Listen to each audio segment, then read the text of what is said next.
television, excuse me. And this week he's going to speak about another aspect of his work, which is translation. And he has translated a number of modern Japanese works of literature into English, works by Mishima Yukio and by Oi Kenzaburo. Have you read any of his translations, Melanie? Yes, I have a few, and they're very, very excellent, and I think we're going to hear that translating is a very, very tough job. Yes, it is, according to him. According to Mr. Nathan. And he calls it challenging the impossible. So let's hear what they have to say today on Talk Topics.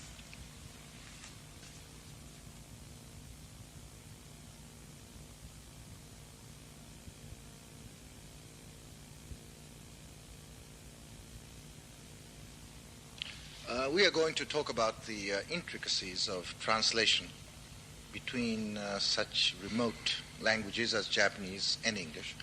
And of course, although you are still in your mid-30s, you have distinguished yourself as a translator of Japanese literary works into English, including... That's very kind of you to say. No, I really mean it. And you have translated, for instance, one of the works by Mishima.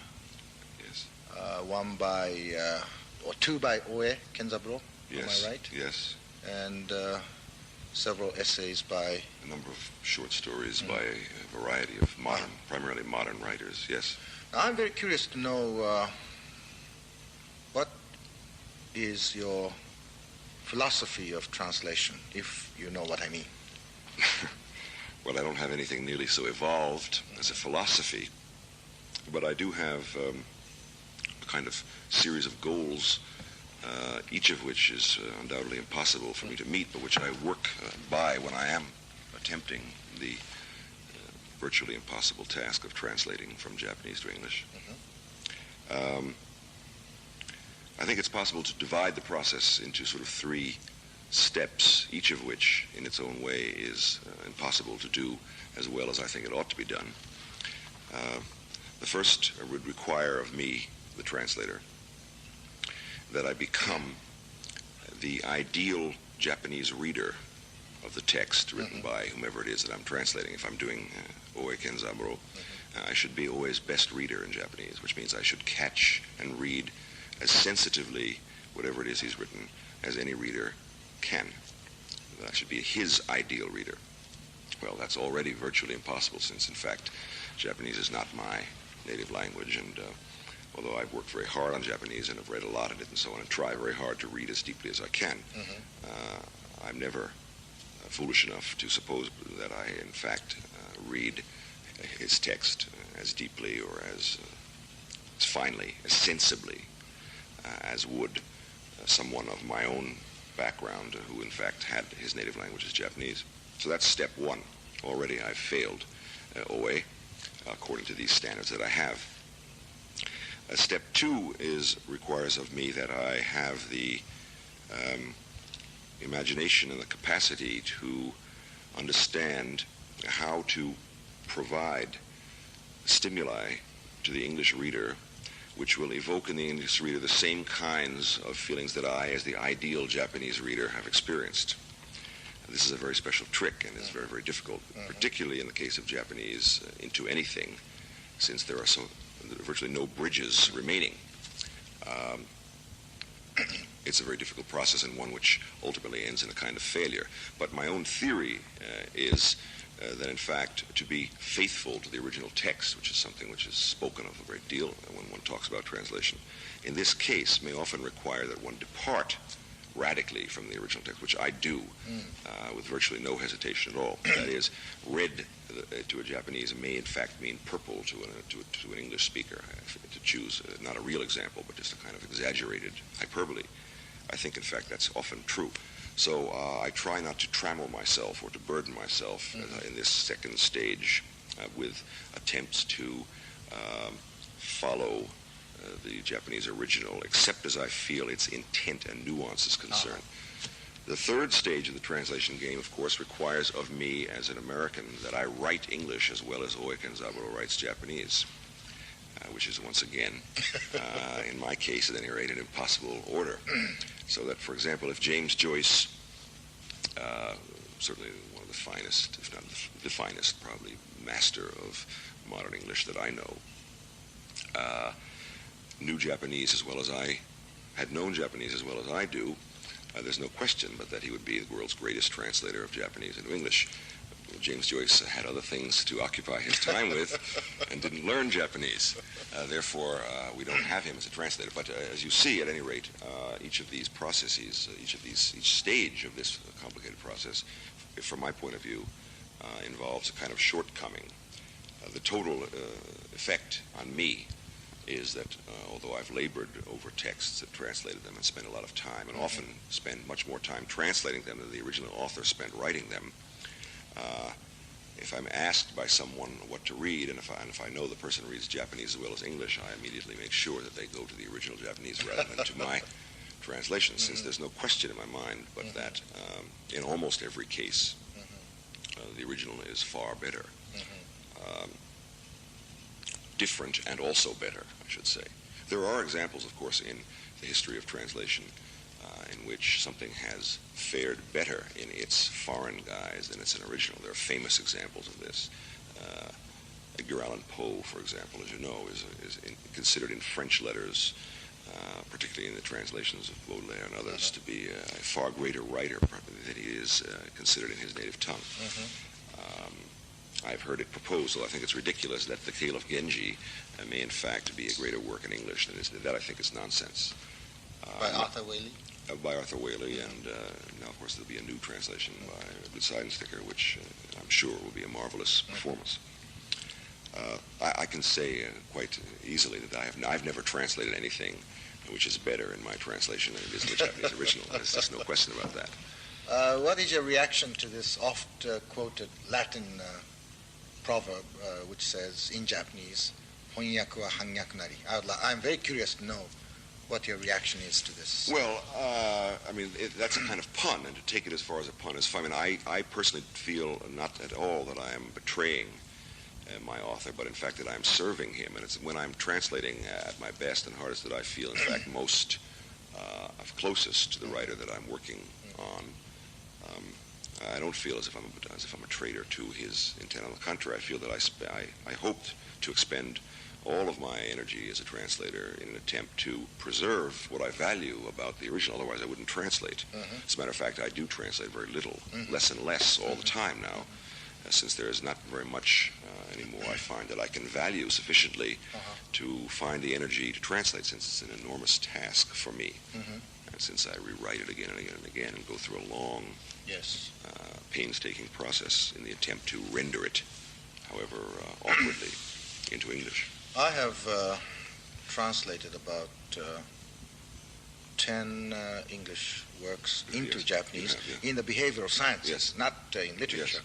And of course, translation in the behavioral sciences, I think, is far easier than in literature. Do you agree with me? I do, yes. I, of course, for a number of years was a professional translator of various kinds of texts, non-literary texts, and I used to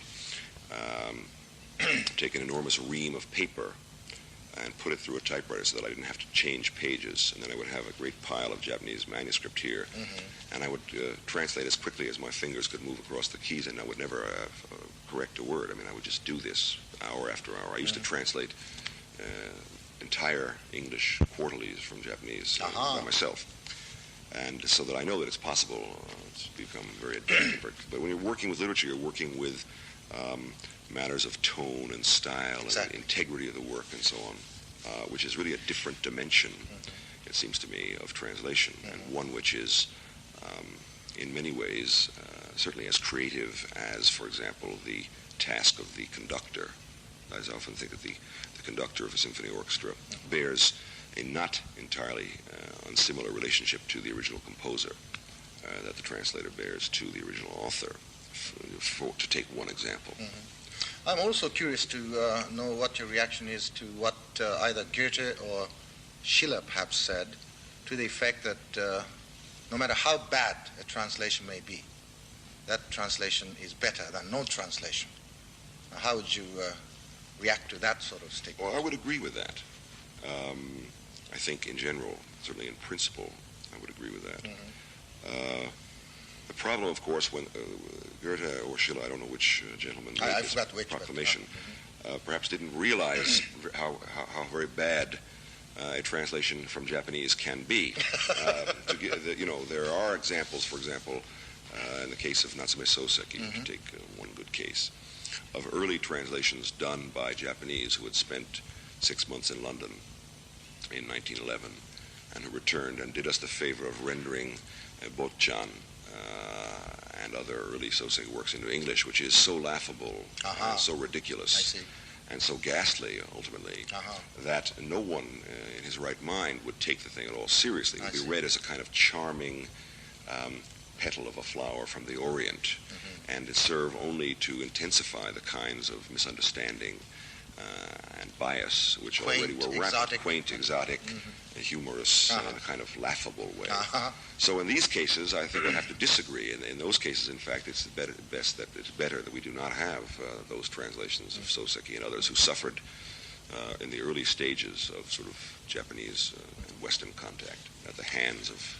I personally feel, and I may be wrong, so correct me if I'm wrong, but I personally feel that we Japanese translators into the Japanese language are at a distinct advantage over you foreign translators from the Japanese into, for instance, English, for 2 or 3 reasons. One of which, of course, is that there is more money in translation in Japan than in the United States. There is more prestige which accompanies a translator into Japanese than the other way around.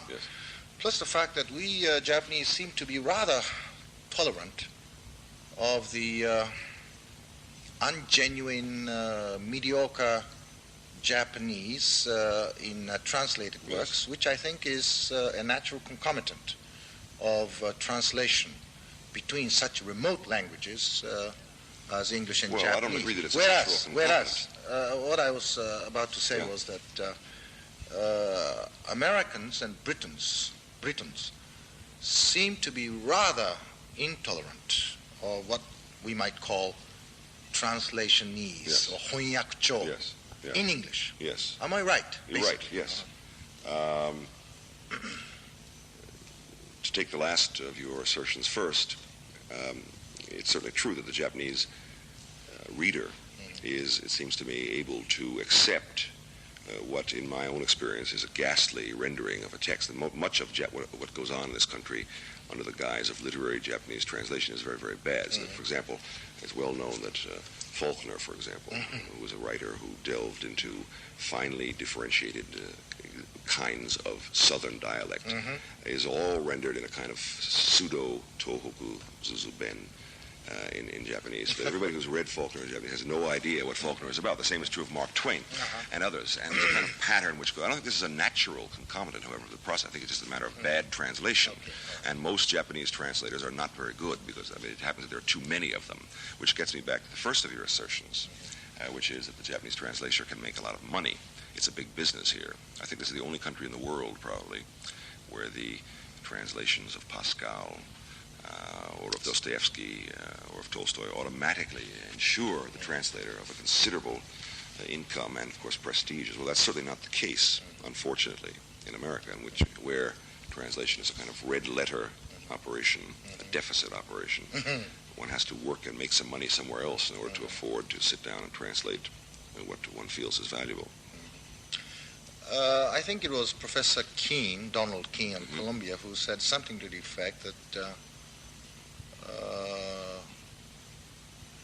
when you have mastered the Japanese language, you have access to all the major works and minor works of the world in Japanese translation. Yes. And this is the argument that Professor Keene uses to his students, or prospective students of Japanese, in convincing them of the utility of learning Japanese. Yes, well, that may be a slightly labored argument in that particular context, but there's no question that the Japanese translate more, I think, than any modern state that I'm aware. You know, several years ago, this magazine here, literary magazine, put out a kind of questionnaire to various writers around the world, asking them what they thought of Japanese literature and so on. And I use this list in my class to show people how very concerned the Japanese are with writing, because the list includes, these are presumably writers who are well known here. And if you read the list to an American college student, he has not even heard of more than half of these names who are being read avidly in Japan, which is a good way of illustrating to students how very concerned the Japanese are with writing around the world and how very much translation, of course, is done.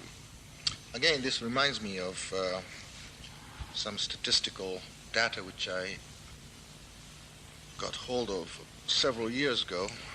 The number of translations from the Japanese in that particular year of 1971 or 72 was appreciably smaller than the number of translations from the Bengalese language.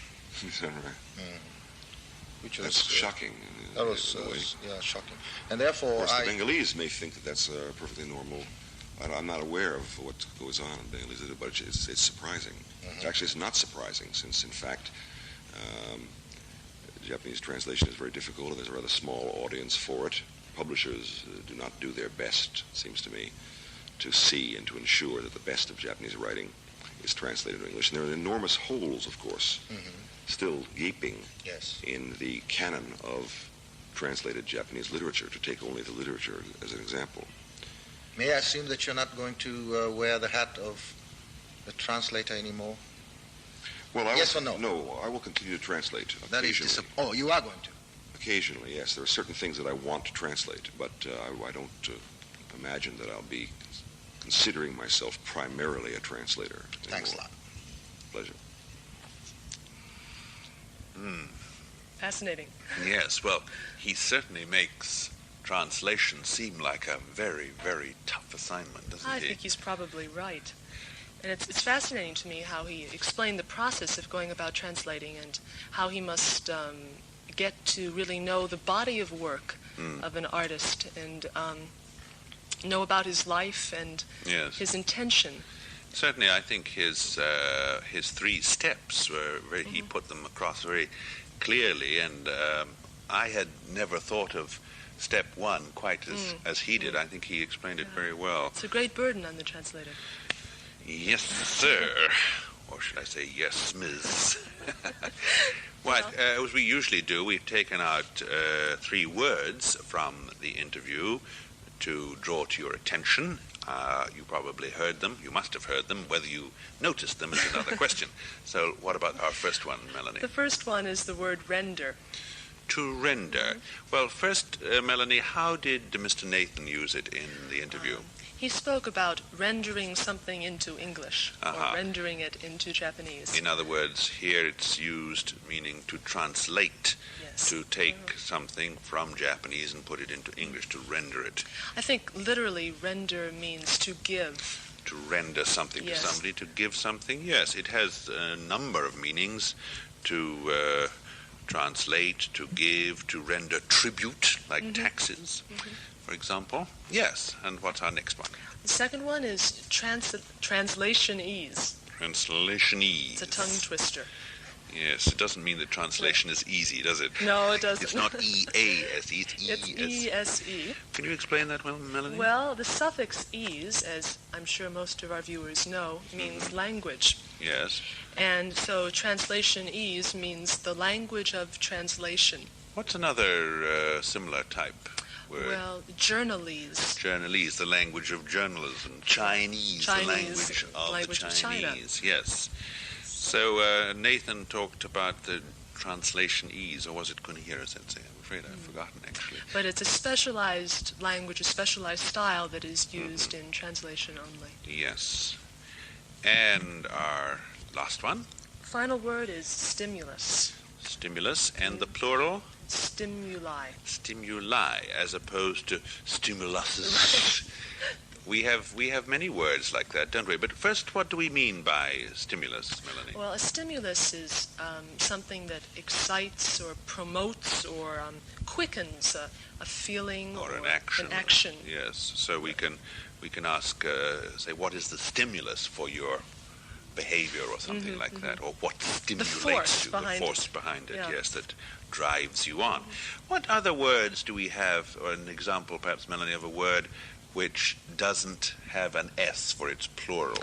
Well, the one very common word is datum and data. Yes, and what about phenomenon and phenomena?